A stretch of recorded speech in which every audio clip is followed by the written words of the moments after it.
សួស្តីបងប្អូនទាំងអស់គ្នាថ្ងៃនេះនឹងចូលនឹងមកបង្រៀនយើងអំពីរបៀបថ្លឹងសមីការបានត្រឹមត្រូវឥឡូវយើងទៅមើលទាំងអស់គ្នាគេឲ្យយើងចូលថ្លឹងសមីការខាងក្រោមកទង់ដែងមានប្រតិកម្មជាមួយអុកស៊ីហ្សែនយើងទទួលបានទង់ដែងអុកស៊ីតអញ្ចឹងយើងមើលទៅលើអាតូមអុកស៊ីហ្សែនយើងនៅខាងអង្គធាតុប្រតិកគឺមាន2ចំណែកឯខាងអង្គធាតុកាល់គឺមានតែ1ទេអញ្ចឹងដាក់មេគុណ2មកដើម្បីឲ្យវាស្មើគ្នានៅពេលនោះគឺ2នឹងគឺយើងគុណចូលទាំងទង់ដែងជាមួយអុកស៊ីហ្សែនអញ្ចឹងនៅក្នុងទង់ដែងមាន2អាតូមដែរយើងដាក់មេគុណ2នៅខាងអង្គធាតុប្រតិក2ដែរដើម្បីវាស្មើគ្នា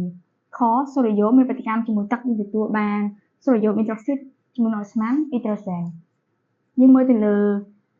អូស្មန်អ៊ីដ្រូសែនគឺខាងនេះមាន2ខាងនេះមាន3ចឹងដើម្បីវាស្មើគ្នាដាក់មេគុណ2នៅខាងមុខ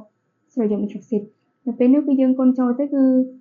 សូដ្យូមក៏ឡើង2អាតូមអុកស៊ីហ្សែនក៏ឡើង2អាតូមអ៊ីដ្រូសែនក៏ឡើង2អាតូមនៅពេលនេះគឺអ៊ីដ្រូសែនស្មើគ្នាហើយ